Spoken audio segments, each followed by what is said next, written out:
Go ahead, Senior, first up. Hi, Stephen.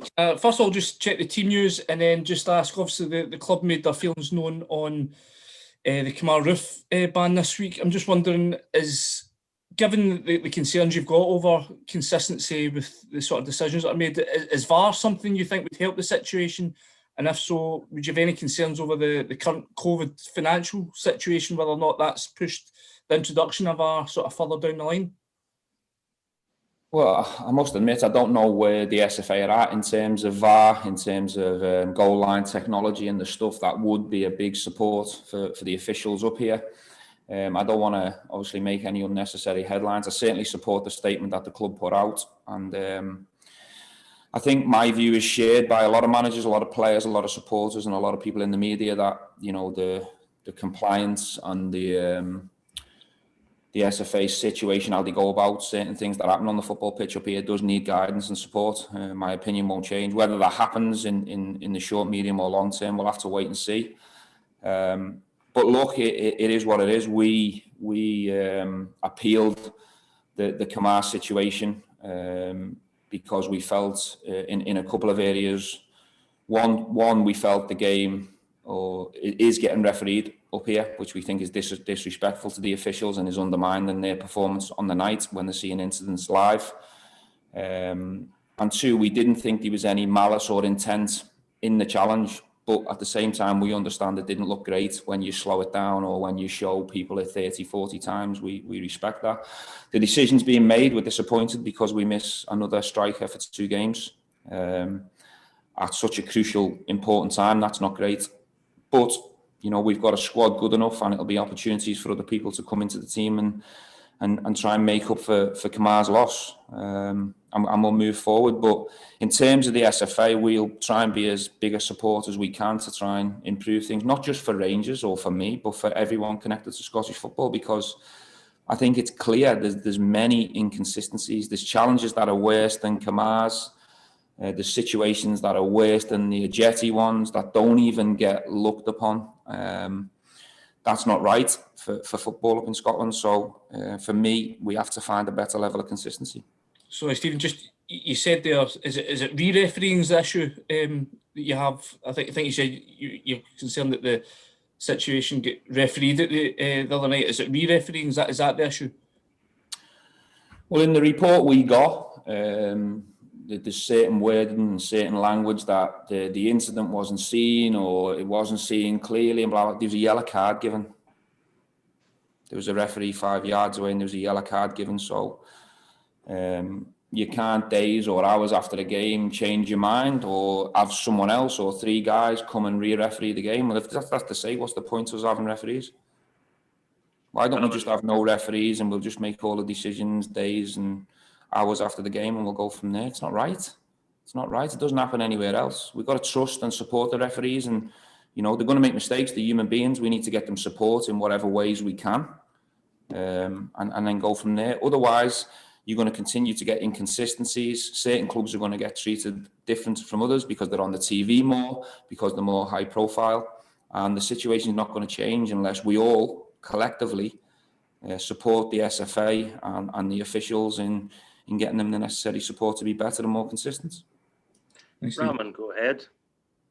Hi, Stephen. Good morning. Stephen, good morning. Just to follow up on that, are you therefore saying that you think the decisions that are made by a referee during a game should stand and therefore we should just rip up this current judicial process? And if we are to do that, do you think full-time refereeing would improve the situation?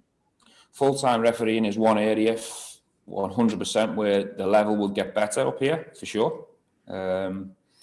I think the guys do a terrific job considering they are part-time and they've got other jobs and blah, blah, blah. I think the level has certainly got better year in, year out since I've been up here. But if we can give them more support financially to become full-time, if we can introduce goal line technology, if we can let the referees be themselves and make the decisions and the big calls, and I think if we can tweak and change the current situation, I'm not saying it needs to be ripped up, but you know, it's certainly an area where I believe it can get a lot better for everyone up here. How would you square an issue if, say, for example, there's an off-the-ball incident and the referee can't see it? How would you then deal with that at disciplinary hearing? What would be your scenario for that? Would it still go to a hearing? I think you can still go to that situation. I think the referee should stay heavily involved. He's the one who's seen the challenge live and can give his honest thing on it. But if a referee hasn't seen an off-the-ball incident, how do you deal with that? The referee give a yellow card. So Craig, what's he give a yellow card for? Craig, let's move on to Craig. And let's talk about No, stay here. What's he give a yellow card for? No. What I'm saying is, if there's I'm not taking the roof incident. I'm saying that, say there's an off-the-ball incident that a referee. I'm not saying that can't be analysed by a person or a group of people. I think the group of people has to be right. I'm not saying that we need to come away from that, but we need consistency on it. So we can't decide to do that in one incident and then there's other incidences that are happening and we don't do the same. Everything's got to be treated the same, whether that come down to an individual incident, a player, a team, a club. Everyone needs to be treated the same with the same level of consistency. We can't pick and choose what incidences we want to analyse or go to the compliance officer, because too many are getting missed, too many situations and challenges are getting treated different. And that's what we're not happy about. We want a better level of consistency, not for us, for everyone in the league. Thanks, Stephen. Craig, go ahead. Stephen, I could just start about how's the team looking in terms of Scott Arfield's return, and just secondly, what do you expect from Kelly tomorrow, obviously with Tommy Wright in charge? Scott Arfield trained yesterday with the group for the first time. And he'll train again this morning. We'll make a decision on Scott later today, but he has missed 7 weeks. But he came back yesterday and was great to watch. He brought real enthusiasm and personality to the session. It's great to see him back smiling and really being close to being ready to go. So that's a big boost for us. Obviously, Kamar will miss the game and Alfredo will serve his last game. Jermaine Defoe trained yesterday as well. Jermaine's been out for 2.5, 3 weeks now, so he's more ready, if you like. So he'll come into the squad tomorrow, Jermaine, all being well today. So we're in a good place in terms of the health and the availability of the squad, but obviously we've still got a couple of suspensions that we need to serve. Luke Shanley, go ahead. Stephen, after the last game at Hamilton, you were unhappy with things. What have you addressed this week to see the levels go back to the standards that they have been for the majority of the season? Well, I think we do the same as what we always do, Luke. We debrief the game, we analyse it, and we talk to the players. We show them what we did right on the day. We show them what didn't go well. I think it was quite clear that we've come away from our level in terms of that performance. The players are aware of that. The players have been absolutely incredible up to this point, and they've set a bar and a level that we know ourselves when we haven't performed to that, and that was quite clear against Hamilton. So I'm really looking forward to seeing the players perform tomorrow. They've prepared really well. The reaction's been good since the disappointment of the weekend. I think we also want to be very respectful to Hamilton, who were fantastic on the day.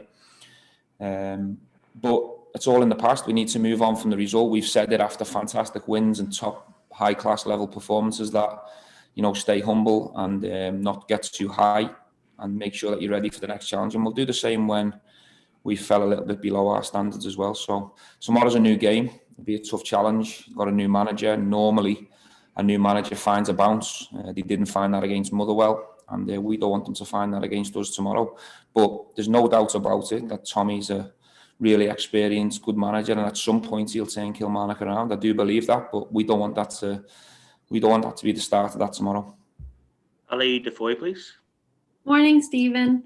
Good morning.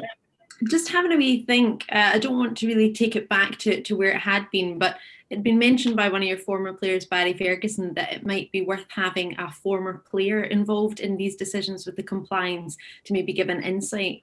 What do you think about that? Look, I respect everyone's opinion out there. Barry's obviously played up here for a very long time. He's an icon up here, a legend of the game, someone I respect immensely. So he knows the game. I think for me, it's about trying to be a support and trying to keep tweaking the game and certain areas of the game up here to make it better and stronger and more consistent. But yeah, players who know the game, players who've been in that situation, I definitely think there's a place in the game, not just in punditry or in coaching, but also on that side of the game as well, to be involved in organisations, to give a real valid opinion, to be better. So yeah, but as I say, there seems to be a frustration, not just here at Rangers, but throughout different clubs in the league. There's managers I've heard in press conferences. I heard Lenny speak about it. I think it was yesterday or the day before. So many managers have reservations and concerns about the consistencies up here. And I think the referees deserve the support around it to make sure that their job is easier for them, because it's a real tough job that they've got on here, especially being part-time guys as well. Thank you. David, go ahead. David, go ahead. Oh, sorry, David. Morning, Stephen. Good morning. We're up against Kilmarnock tomorrow afternoon. They're a side you've obviously come up against a lot in your time in Scotland. How do you manage to keep the players fresh when we do have this strange thing in Scotland where you can play teams up to 7 times a season? How is it tactically that you can keep them fresh going into matches against the opposition that they've came up against an awful lot? Well, I think you just have to move on from challenge to challenge, really. We have a real contrast of games because obviously the run we're having in Europe as well. I think this is a really exciting time for us. I think in terms of Kilmarnock, we've come up against a couple of different managers. Obviously, Tommy's in there tomorrow. He'll put his own stamp on things, so we have to be prepared and ready for that, what's in front of us. But we're approaching a very exciting time with an incredible opportunity to make the season a success. You know, we've got the chance and the opportunity in the coming weeks to get to the last 16 in Europe and match what we did last year. We want to try and improve on that. And obviously, in terms of the league, we've worked ever so hard, and the players have done ever so well to put ourselves in this position, in this place. We want to go and try and grab the opportunity that's in front of us, and Kilmarnock is the next challenge. They'll be organised, they've got experienced players, and they're going to have a bit of a lift and a clean slate from a new manager, so we have to be prepared and ready for that challenge. Thank you. Finally, Jordan Campbell. Morning, Stephen. The last twice against Kilmarnock, Cedric started off the right hand side. We're Roof and Morelos out for tomorrow's game. What sort of different option does he give you? Well, it depends whether he plays as a 10 or a 9. I think he can play both roles. That's one of the reasons why we brought him in. I think he's been ever so patient. His training level's been really good, and you know, as an impact player, he's been superb. He's come on and scored important goals at key times. When he started, I think he's done a lot of things right. He scored a wonderful goal at Poznan, running down the side of centre-backs and getting his shots off. I thought his box-to-box play was okay at the weekend. I think he'd done a real good, selfless job for the team. I don't think we gave him enough service at the weekend when he played as a 9. You know, I'll make a decision in terms of what we go with tomorrow, but we've got Jermaine Defoe available. He trained yesterday and he'll train this morning as well. So I think the important decisions we made in pre-season in terms of having 4 number 9s are coming back now to help us, because the challenge becomes tougher when you've got no Alfredo and no Kemar Roof when you're coming up against a team like Kilmarnock. So it's important that Cedric and Jermaine are big for us tomorrow over the 90 minutes, whoever we decide to go with. I might even decide to go with both. We'll just have to wait and see. Thank you very much, Stephen. Bear with us, guys, and we'll get bored up.